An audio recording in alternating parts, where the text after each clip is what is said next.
Y'all, they say Todd and Julie has gone down for the last time. Look, they didn't escape the clutches of them Chanel bracelets several times, but apparently the shit done caught up with them, as y'all already know.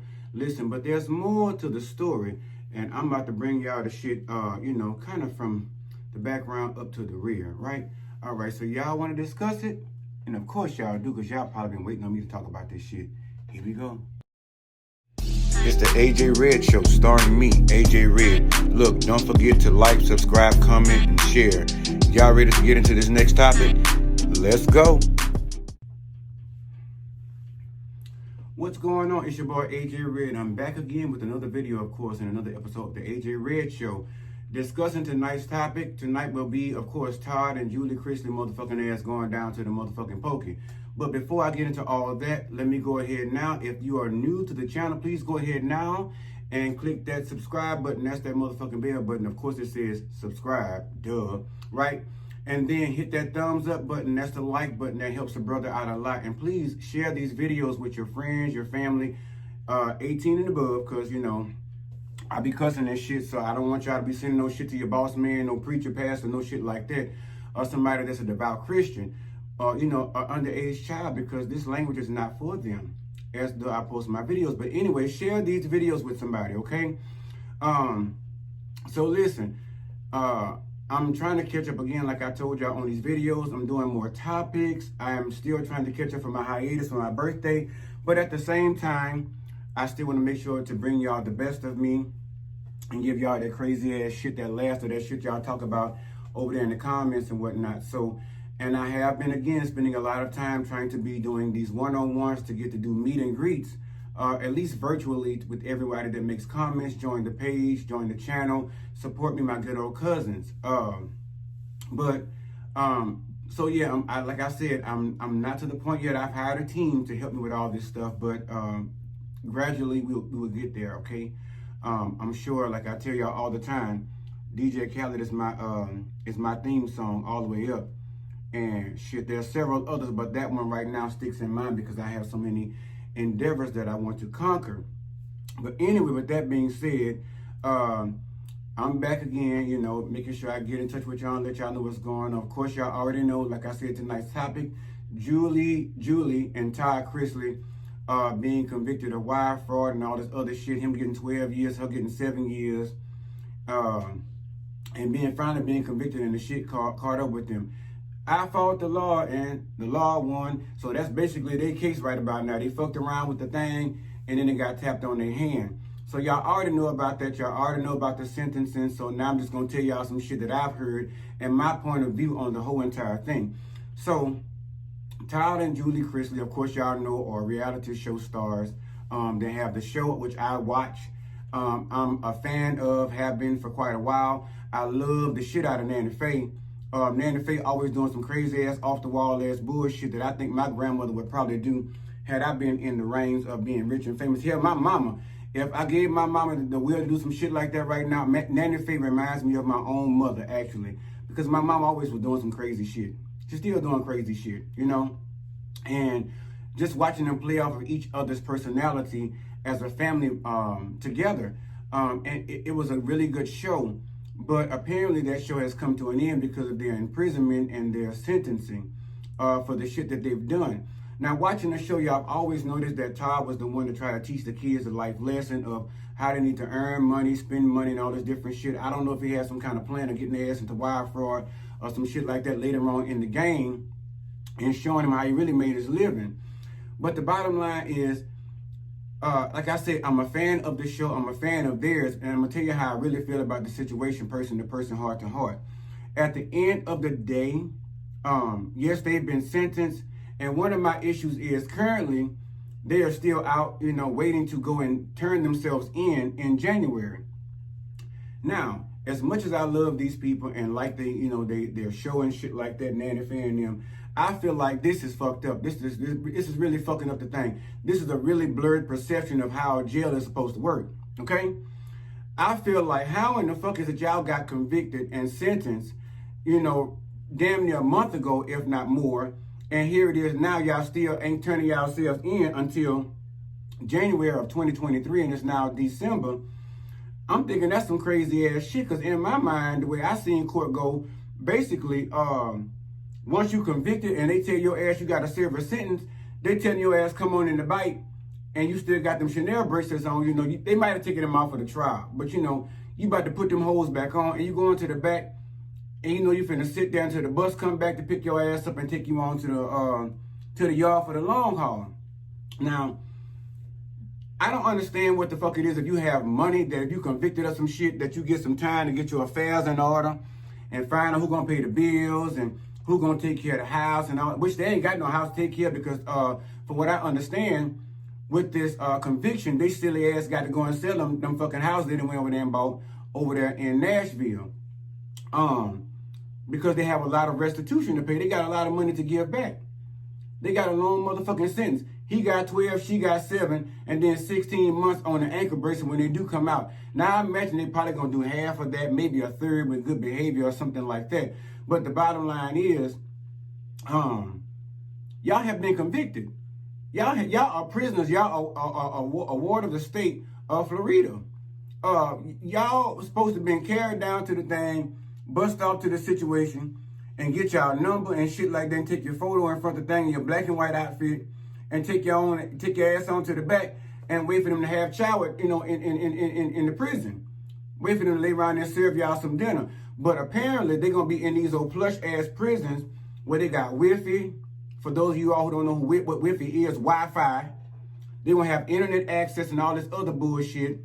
And the tabloids are whispering about them having now, while they're out, before they actually go in to do their time and turn themselves in January, they plan to document all this bullshit, have a documentary and film it of all the bullshit that has taken place in a short period of time of them being sentenced and taken to jail. Because you know the podcast and all that shit done come to a screeching halt. Hell, even a show with Growing Up Chrisley, for the kids, they canceled all that shit. Savannah spoke about not very long ago about how the family had to spend their time apart as a family for the first time for Thanksgiving, and so how she wasn't so happy about that, and it brought tears to her eyes and all this different stuff, which I can understand. The family has never been apart, you know, during a holiday, but in the end, I'm sorry, I'm looking for my lip shit. But in the end, the bottom line is, I mean, they committed crimes. White collar crimes, and you over here preaching to somebody else, telling them how to run a fucking juice shop and all this other shit, and how to maintain their money and a fucking budget, while you all the while over budget and spending and doing all kind of wild, crazy ass shit. So it's also reported that they're going to be in a prison that's pretty much damn near 300 miles apart from one another, but they'll still have contact with each other daily. What kind of fuck shit is that? Any other married couple I seen over here on Fox 26 that got convicted of some shit and got sentenced to time, they didn't have no communication with each other. Hell, for that fact of the matter, the outside world, other than their daily phone call that they get, you know, before the operator comes on and tell them they got 3 minutes left and all that shit, they got to wound it down to the thing and get the fuck off the line. But it just irritates me how sometimes folk with money get away with so much ignorant ass bullshit that the common person would not be able to get away with. Like I said before, and I'll say it again. If it had been one of our ass, baby, look, once the gavel had been dropped and that judge would have got through screaming guilty, guilty, guilty, your ass would have been drug out by your extensions and all the other shit to the back on, and since you'd have been to the thing. But anyway, with that, moving on, I'm trying to figure out now, how in the fuck are they going to even survive in prison? I know everything is plush and all this different stuff here, and it's not going to be one of those prisons where they're, I guess, so much worried about being shanked, although there's a little danger reported in each prison that they're both going to, but they don't run the risk of the danger that a normal prisoner would suffer. You know, being shanked every day, trying to find gangs and all that shit, because all them motherfuckers over there is rich and famous, or they did some kind of white collar shit and got the money to sit up and do time softly instead of hard time. You know what I'm saying? I'm trying to figure out how the fuck Todd gonna make it, because unless they offering facials over there and haircuts and all this other shit, and, you know, laser therapy and body massages and all this other kind of shit, I'm trying to figure out how you gonna make it. Are they giving them mimosas in the morning with, you know, red velvet waffles and all this kind of bullshit with sprinkled powdered sugar. What the fuck's going on over there in the prison? I need during this documentary to go somewhere over into when they ass get into prison, because I want to see how the fuck they gonna be living up in prison. Is it gonna be with Julia over there getting her nails done, you know, once a week or 3 times a week or whatever? She got a hairstylist coming through, blow drying her shit and getting her together, whatever, putting her makeup on. Is the stylist team coming through for both of them still to get ready for the camera, or the day over there in the child hall, or the community meeting with the rest of the inmates? I really want a camera to be inside, honestly, to figure out how the fuck they're going to be living life, because both of them so fucking sedated. I couldn't imagine them wanting to be locked up. Have you ever been locked up before? Have you ever been? Any of y'all comment down in the comment section and let me know. If you ever spent any time in a cell or any time in a prison, don't be ashamed, bitch. If it's your past now, if you living in some prison shit, hey, that's on you. If you got some shit you don't want the government to know or the policemen to know, don't fuck around with the comments. Leave your shit to yourself, because I don't want you to blame me for nothing. But if you done ever been locked up before behind anything, I don't give a fuck if it was a lollipop, a pack of gum, something that spent a little time in the slammer, let me know. You know, because at the end of the day, I've been there before in my younger life. I don't give a fuck what you think about me. And it was for silly shit, you know. That's why it's not on my record, of course, thank God. But at the end of the day, the bottom line is, if you stay in there for anything more than a meal, bitch, look, it's a lot going on. You got to go down there and meet with the... When they close that door and you ain't got no doorknob on your fucking side, bitch, reality sets in. And I'm just trying to figure out, are they going to be in a suite, you know, where they get up in the morning, they'll serve breakfast by the concierge, you know, French toast, you know, scrambled eggs, or, you know, all this different shit, egg whites, whatever the fuck they eat. You know, at this point in time, I don't know. I really want a camera inside there to see how they're going to be living. I want this documentary to be able to go into that prison and see what's going on with their daily life in there. Now, I know y'all probably saying, well, bitch, that's contradictory to what you're saying, that they're having all these amenities and all this good stuff going on while they're in prison. I mean, well, fuck. If they're going to give them time to turn themselves in and make money off the situation, I mean, why not go the whole 100? I'm just saying. If we're going to let them, you know, have loopholes and shit, let's make the hole bigger so we all can see through the peephole. You see what I'm saying? And see what the fuck's going on and see what really goes on inside those plush prisons, because there's plenty of people locked up in them. Pastors, businessmen, a lot of white collar criminals, shit. Probably should be somebody we looking to be in there. They ain't yet, and they probably should. They should. They probably on their way down to that motherfucking limousine ride. But the bottom line is, I want to see what's going on over in there. I want to see how Todd is dealing with daily life, in prison. Is he dropping the soap? You know, is he dropping the soap on purpose or by mistake? You know, because we all had our promiscuities or our thoughts about what the fuck Todd was doing, whether he's gay or not. And I still, some parts of me still say yes. I don't give a fuck what y'all say. Or even what he says. You know, there are men that have a femininity to them that has been raised by women, you know, that are just well kept and stuff like that, but they're still not really gay. Maybe thinking about some shit, maybe. And then there's some that's not, period. But him, listen, all the flags, all the bells and whistles, the flags, the alarms, and all that motherfucking shit. The dog is even barking in the backyard at 12 a.m. in the motherfucking morning. Something's going on with Todd Chrisley when it comes to the sexual aspect. I don't give a fuck what y'all say. I feel like Julie might be one of them chicks that overlook the bullshit. They do it all the time in order to make that money, get that skrill, keep that bag, and present themselves, you know, worthy. They'll do some shit like that, link it with a motherfucker that's saying, you know, look, you know what I fuck around with in the back door or whatever when the lights go down, you know, when everybody go to sleep and shit, I, you know, turn the alarm off, get out there in the streets and go find something to go fuck around with or whatever. I'm just saying, I'm thinking that Todd is not completely straight. I don't give a fuck what he say, what the fuck he put on, what he does. But at the end of the day, especially when that gay friend came in, that man was gay as fuck. If y'all ever watched the Chrisleys, the best friend, and somebody say he the one that turned him in. I don't know, allegedly he the one that turned him in for all this shit because Todd wasn't giving him no love and affection. I don't know. They wasn't bumping and grinding like they used to. I don't know what the fuck the cause was. I'm telling you what I read. If you don't believe me, glue the shit and check it for your fucking self. But the bottom line is, Julie, I think, overlooked a lot of shit with Todd. He always talking sexual, how he likes to get with her and do this and do that. And I feel like, in my opinion, it's just my opinion. That's what the fuck this channel is for, my opinion. And for y'all to comment down in the comment section and either get along with it or not. Tell me what you think. But I just feel like it's one of those issues where it's like a business rather than a marriage. And I think they've learned to like each other, maybe.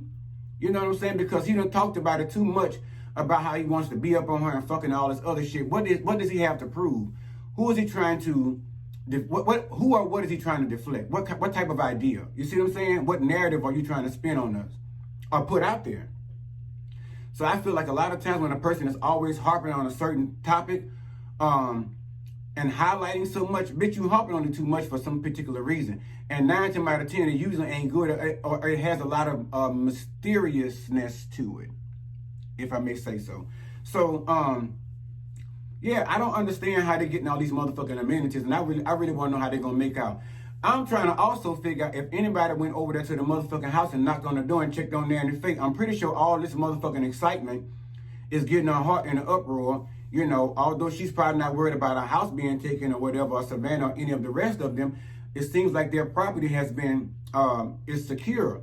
It don't seem like they're about to be put out on the curb or anything like that, because only reportedly they're having to sell those 2 mansions that they purchased over in Nashville to pay restitution towards the shit that they've caused as far as the bank fraud and all this shit here, tax evasion with these banks and shit, and defrauding the government. But I'm just trying to figure out, Nanny Faye, as far as I know, if anybody knows, let me know, drop down the comments again, let me fucking know what's going on, because I want to stay abreast. I haven't seen Nanny Faye speak out about what's going on or how she feels about anything. I don't know if that's because she's too emotional, if she's too busy playing fucking bingo or, you know, bridge or canasta. I don't know what the fuck Nanny Faye doing. If she riding a go-kart around the neighborhood and shit, you know, still holding the chicken in the back. I don't know what the fuck Nanny Faye is doing, but I need somebody to go around there and knock on the door and see if her and that dog or that cat is all right, other than Chase, because I'm pretty sure Chase is probably the only one that drew near to her to check on her to make sure she's all right. Savannah right now, of course, is in charge of the girls. She's taking care of Grayson and Chloe, which now they're saying Chloe's mama want her back in her life. She wants full custody back. Now, this is what I have to say about that. I kept quiet about that shit while I was going on, too, because I say I'm going to stay out of folks' business. But y'all keep hitting me up, fucking with me, asking me to speak on this shit. So here I am. It came across my desk. Like I tell you all the time, I work here part-time. You feel me? So, but the bottom line is the mom had an addiction or an affliction or something going on with herself, as well as Tom's oldest son had an issue going on or an affliction, you know, with some shit going on. And they decided to sign over full custody to Todd and Julie. And that's why they are sole custodians to little Chloe.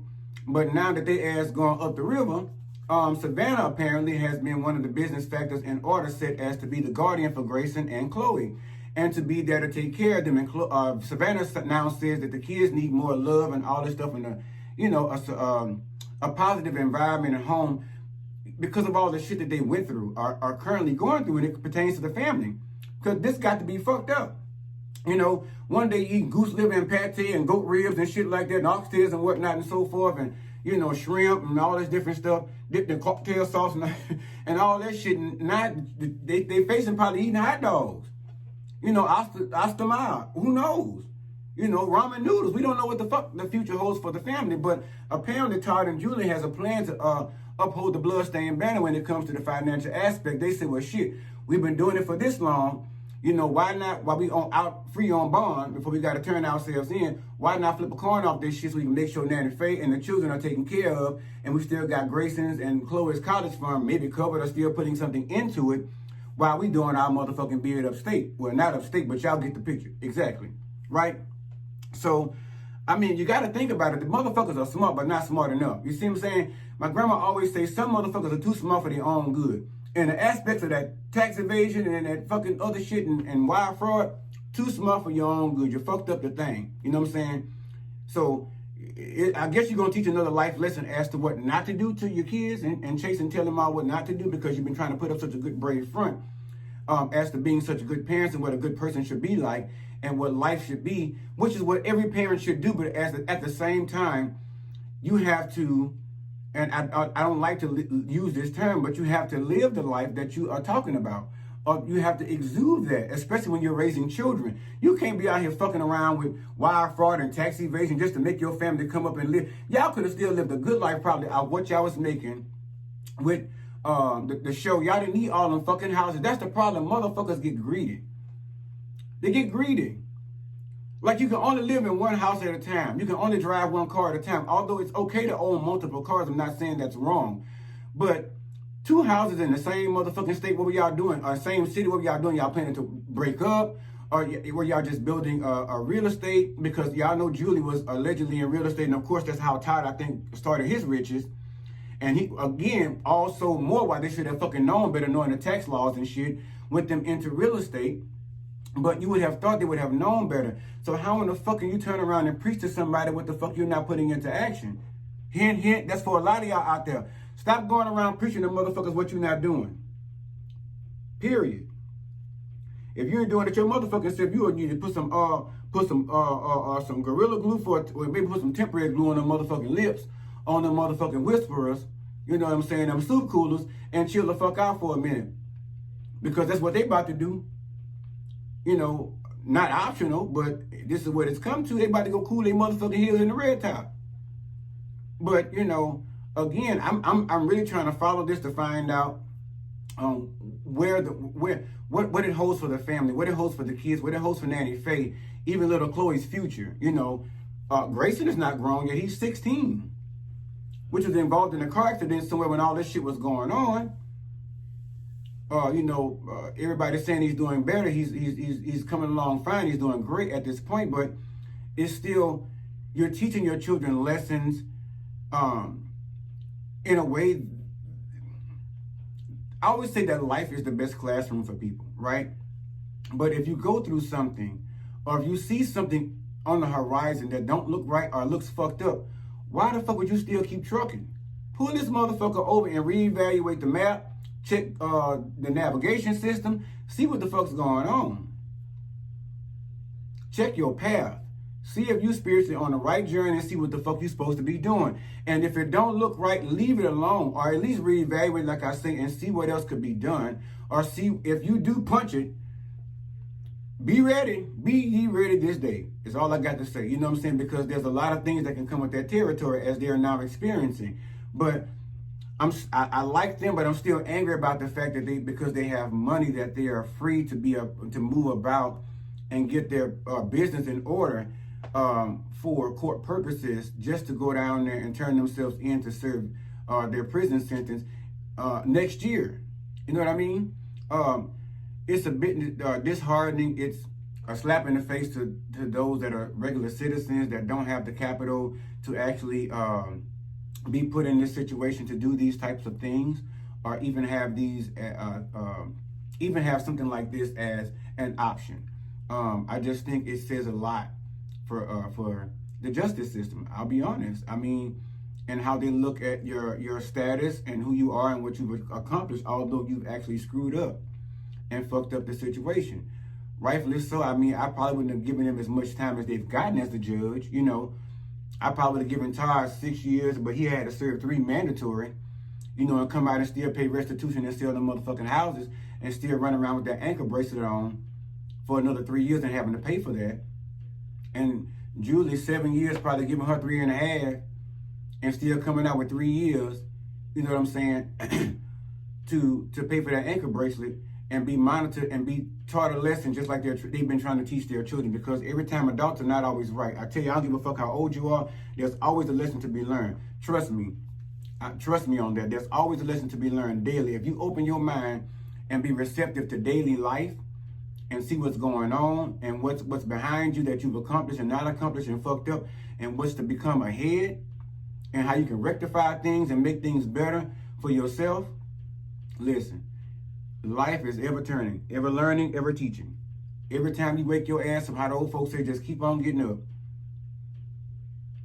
And trust me, you will see. But it's all according to how you decide to walk that walk.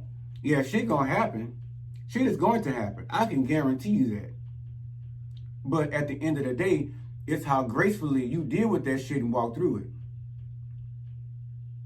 And be honest with yourself and the situation and walk through that shit and make it happen. You can put on your front for the camera and shit and make everybody think ain't nothing going on. You good and you cool, and that's okay. But it's okay sometimes to not be okay, even in private. But listen, learn your lessons before your lessons have to learn your lesson. How about that one? Because right now they lesson about to learn, they motherfucking ass a lesson. They about to go down to the thing. But anyway, that's all I'm gonna fuck with on this one here. I'm gonna still stay on the trail like Shaggy and Scooby and see what's going on. Matter of fact, I'm gonna be like Velma. I'm gonna have me a magnifying glass to this here thing and see what the fuck's going on and see how they're gonna proceed with this and see if they're gonna come out with this documentary and see what it's gonna look like, because I'm definitely gonna report to y'all on it. But anyway, in the meantime, that is it. That is all for this here topic for today. Make sure, again, if this is your first video, to please go ahead now, hit the subscribe button. That is the bell to make sure you get these videos when I upload them, to be the first one to comment or share with somebody else. Y'all talk back to me. Y'all doing great with that. And make sure that you put the thumbs up. That is a like button. That helps a brother out a lot. And make sure to share these videos with people that you like. Again, share with somebody you like. Share with somebody you don't like. Share with a motherfucker you know. Share with some bitch you don't give no fucks about or don't know. You see what I'm saying? Because I might be the bridge that gap y'all. But again, always keep your high vibrations up. Stay out of fucked up energy. If your energy high, you want some fucked up energy, get the fuck around that. Because that's not where you're supposed to be. Go on somewhere and vibe. All right? Love yourself real good. Always love on those that are willing to love on you in the same in return, because anybody got time for that fake shit. And y'all don't be out there giving no fake shit off either. Y'all give genuinely yourself. You. Not your representative. You. All right, that's going to save a lot of motherfucking time. All right, I love y'all. If nobody else told y'all that today, y'all take care until the next video. Holla.